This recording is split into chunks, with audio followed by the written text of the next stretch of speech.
Yo guys, Master D here, and welcome back to my top 20 favorite Zelda Dungeons of all time. And now, continuing where we left off. Enjoy. Alright folks, this is it, the final 5. And on the number 5 spot, we have the Ice Ruins from A Link Between Worlds. And I gotta say, this dungeon is by far the best dungeon in the entire game. I mean, it has a well design to it. I love how this dungeon was designed. I mean, especially in the areas where, like, you're walking on all these, like, narrow, icy pathways. And if you look under you, right below you, you're pretty much above an active volcano. I mean, I just love how it looks. It just looks amazing. And the fire rod is probably my favorite weapon in that entire game, especially the upgraded version now. Oh my gosh, the upgraded version is just OP'd. I love it.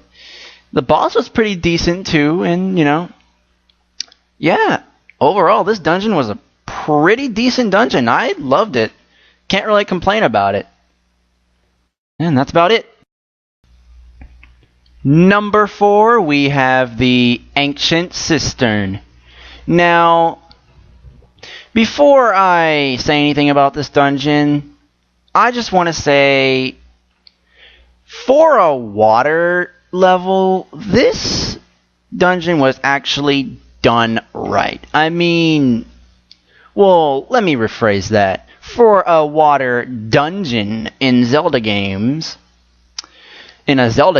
this one was actually done right. I mean, Lakebed Temple from Twilight Princess was okay, but it just got repetitive. But Great Bay Temple from Majora's Mask and Water Temple from Ocarina of Time, on the other hand, I hate those dungeons. I really hate those dungeons. I hate both those dungeons with a huge passion. But yeah, back to the good Water Temple.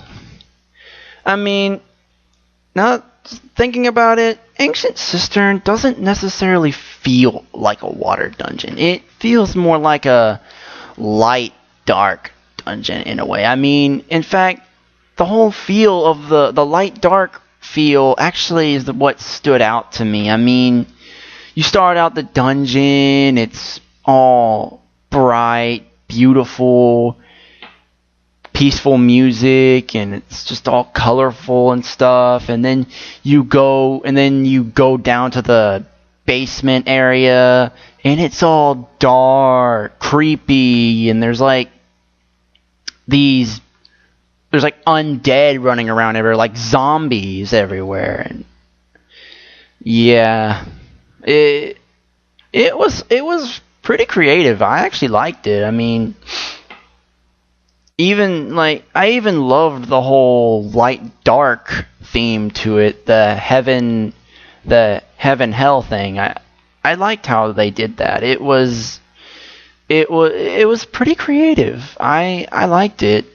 Not only that, the whip was a pretty good item, and Galactos, the statue boss that you fight at the end, that was a pretty epic fight. I mean, especially when you get to use the whip and you take his giant swords and you just dominate him with those freaking things. I mean, oh my god, it was so amazing. I loved every minute of this dungeon. I loved it. I cannot complain about it. I just love it. Enough said. Number 3, we have the Forest Temple from Ocarina of Time. Now, I really liked how they placed this dungeon at the beginning of the adult segment of the game. I mean, when I first played this dungeon, I really enjoyed it. I enjoyed it so much that after beating it, I just like walked back into the dungeon. Just to like run around the areas, even though I already beat it.